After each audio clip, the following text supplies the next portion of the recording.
देखिए वक्फ की निगाहें जैसे अलग अलग जमीनों पर हैं, आपकी निगाहें हमारी जमीन पर है क्या? हमारे ऑफिस कॉम्प्लेक्स पर है क्या? नहीं मिलेगा आपको।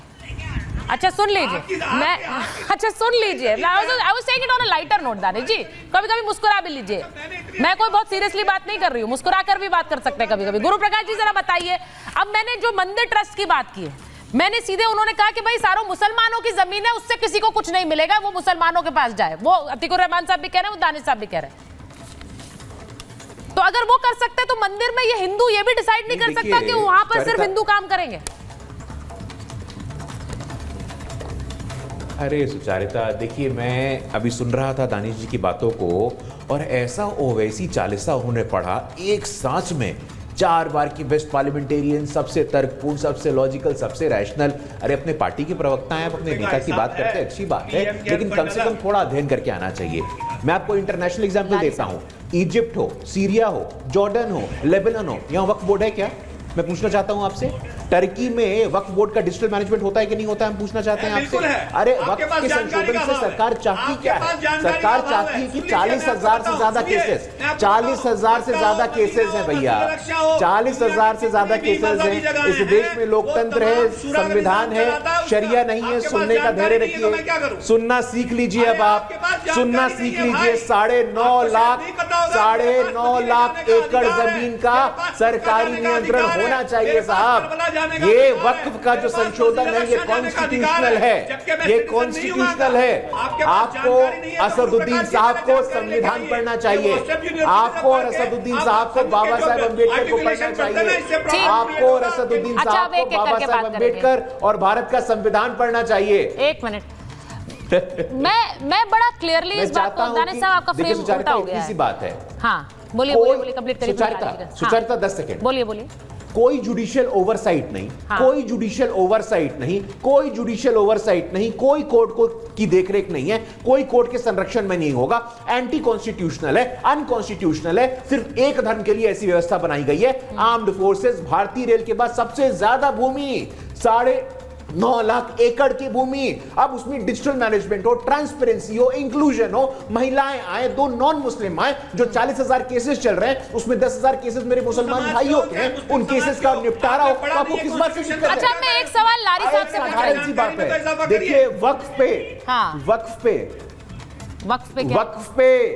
वक्फ पे सुचारिता 10 बात की एक बात है जी। 10 बात की एक बात है कि एक सामंती वर्ग खड़ा हो गया मुसलमानों में एक फ्यूडल, मुसलमानों में एक जमींदार और सामंती वर्ग खड़ा हो गया है। ये दानिश जी और असदुद्दीन ओवैसी उस सामंती वर्ग के रक्षक बने हुए हैं, वो ठेकेदार बने हुए हैं। लेकिन सभी मुसलमानों में मुसलमान महिलाओं की बात हो, पसमंदाओं की बात हो, नरेंद्र मोदी जी और ये सरकार सुनिश्चित करेगी कि 9.5 लाख एकड़ जमीन में पसमानदाओं का कल्याण हो, मुसलमान महिलाओं का कल्याण हो। लारी जी, बीजेपी का कहना है कि जब आप लोगों के यहाँ पर कुंभ का एक ट्रस्ट बना, कुंभ के संचालन के लिए कमेटी बनी, उसका अध्यक्ष आजम खान साहब थे उस समय। तो जब आजम खान कुंभ की देखरेख करने वाली पूरी कमेटी के अध्यक्ष हो सकते हैं, तो वक्फ में क्यों नहीं कोई गैर मुस्लिम हो सकता है? ये सवाल वाजिब है कि नहीं है? पहले तो ये बता दीजिए, क्योंकि अगर वाजिब नहीं है तो फिर तो आप जवाब क्या ही देंगे। बिल्कुल वाजिब है, बिल्कुल वाजिब है। मैं जवाब देना चाहता हूं, लेकिन आपको तो 0.25% से भी नीचे वोट पाए हुए लोगों को, जिनका एक सांसद, उनसे बात करने की फुर्सत नहीं है। यहाँ 3rd लार्जेस्ट पार्टी को अब ये देखिए बात करनी है तो आपको हिंदू मुस्लिम करनी है। नहीं अब सुनिए, जवाब सुनेंगे आप। लारी साहब वो सांसद है, वो बता रहे सबसे बड़ा अवार्ड उन्हें मिला है, पार्लियामेंटेरियन अवार्ड। बात है किसी मुसलमान को किसी मंदिर, मैडम पहली बात, एज अ मुसलमान मैं जवाब दे रहा हूं, किसी मुसलमान को किसी मंदिर में काम करने का, वहां की कमाई खाने का अधिकार नहीं है। ये 3 मुसलमान बैठे हैं, बताएं, मैं झूठ बोल रहा हूं। मंदिर तोड़ने का अधिकार है, ये 3 मुसलमान बैठे हैं, बताएं कि जहां मिले वहां मंदिर तोड़ो। गलत तो नहीं कह रहा हूं, आज बहुत खरी बात कर रहा हूं, बहुत देर से बकड़ लगाए, तो अब जवाब देना मेरा। सुन लीजिए भाई। तो मंदिर के अंदर कैसे जाके तुम राम लल्ला जी हो, चाहे शिव भगवान जी हो, चाहे जो हो, उनकी पालकी बनाओगे या उनके दरवाजे की कील ठोकोगे? कैसे तुम कर सकते हो? कैसे कर सकते हो भाई? तुम्हारे लिए तो वो कमाई हराम की है, मेरे लिए वो कमाई हराम की है। फतवा दो बैठा हुआ है जो स्कॉलर आपके बराबर में, कैसे वो कमाई खा सकता है वहां की? किसी कीमत पे कमाई नहीं खा सकता। अच्छा, तो आप कह रहे हैं मंदिर में काम वैसे ही नहीं करना चाहिए, आप ये कह रहे हैं, आप ये कह रहे हैं कि मंदिर में तो वैसे ही काम नहीं करना चाहिए? पता ही नहीं है। अरे बिल्कुल नहीं। चलिए, अब ये तो नई डिबेट है। वो कह रहे हैं कि आपको तो वैसे ही नहीं करना चाहिए क्योंकि वो आपकी कमाई मानी नहीं जाएगी, वो ईमान की कमाई नहीं है, वो तो लोग। देखिए, लारी साहब को पता नहीं है, नहीं और पता इनको पढ़ना चाहिए पहले। पढ़ा दीजिए। मौला अली जो हैं, जो के पहले इमाम और चौथे खलीफा। अरे सुन लीजिए, ये इतने हंसी वाली बात नहीं, संजीदा सवाल किया तो सारा सुन लो, और अगर मजाक किया है तो मजाक करो। मजाक इसीलिए तो बने हुए हो आज, इसीलिए कोई हैसियत नहीं है आपकी। अरे मजाक?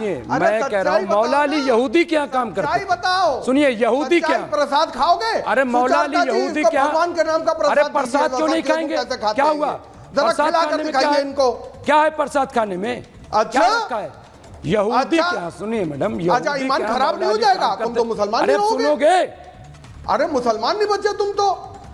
मंदिर के अंदर कैसे काम करोगे? मैं दो चीजों को मैडम साबित कर रहा हूं, इनको चुप करा दीजिए। मूर्तियों का पैसा, मूर्तियों की पूजा का पैसा। अरे भाई, लारी साहब, उनको सुनने दीजिए ना, एक मिनट, उनको 30 सेकंड दे रहे दीजिए, फिर शो का खत्म होने का समय हो जाएगा सर। 30 सेकंड उन्हें दूंगी, उसके बाद एक मिनट डिबेट को आगे बढ़ाओ। ऐसा है, मौला अली जो है यहूदी के बाग में काम करते थे, मजदूरी करते थे, और उनसे पूछा कि आप यहूदी के यहाँ काम क्यों करते हो? तो आपने फरमाया कि अगर मैं मुसलमानों के यहाँ काम करूँगा तो वो हमसे काम कम लेंगे और उजरत ज़्यादा देंगे, यानी मेहनताना ज़्यादा देंगे, क्योंकि उन्हें हमसे अकीदत है। लेकिन हम यहूदी के यहाँ काम इसलिए करते हैं क्योंकि यहूदी को हमसे कोई अकीदत नहीं। देखिए, अब हमसे काम ज्यादा एक क्लियर बात मुझे समझ आ रही है। क्लियर हो गया। यहूदी के वहाँ काम करना और मंदिर में काम करना, जहाँ पे मूर्ति की पूजा हो रही है, वहाँ फर्क होता है। मैं बताता हूँ, आप मूर्ति की पूजा जहाँ होती है, वहाँ की कमाई आप खा सकते हैं। मैं एक मिनट, वहाँ की कमाई खा सकते हैं आप। अरे भाई मैं अरे मूर्ति पूजा की कमाई खा सकता है तो मूर्ति पूजा भी कर सकते हैं। फिर अरे आप मूर्ति पूजा भी कर सकते हैं अगर मूर्ति पूजा की कमाई खाएंगे। क्या बात कर रहे हैं जनाब? पूजा में और काम में तो फर्क नहीं है। ज्यादा बड़ा झगड़ा कराने के लिए आप समाजवादी पार्टी के समाजवादी पार्टी के प्रवक्ता, ये फर्जी स्कॉलर है। चीज बात कर रही हूँ, नहीं मुमताज जी, एक सेकंड रुक जाइए। मैं एक चीज बड़ा क्लियरली इस बात को समझ, मुमताज जी एक मिनट होल्ड। मैं एक चीज बड़ी क्लियरली समझ रही हूँ कि यहाँ पर मुसलमानों की नेतागिरी को लेकर सिर्फ मुमताज जी एक मिनट, मुझे सिर्फ बाकी नहीं, इस तरह की भाषा नहीं इस्तेमाल करेंगे सर। नहीं, अरे क्या कर रहे हैं? दोनों को हटाइए स्क्रीन से। नहीं, इस तरह की भाषा का इस्तेमाल नहीं होगा और नेशनल टेलीविजन, और ये आप लोगों को ध्यान रखना है। जो इस तरह की भाषा का इस्तेमाल कर रहा है, they will have to understand कि आप लोग नहीं, हटाइए स्क्रीन से, हटाइए स्क्रीन से चेतन। मुझे ये सब सीन्स नहीं चाहिए नेशनल टेलीविजन पर।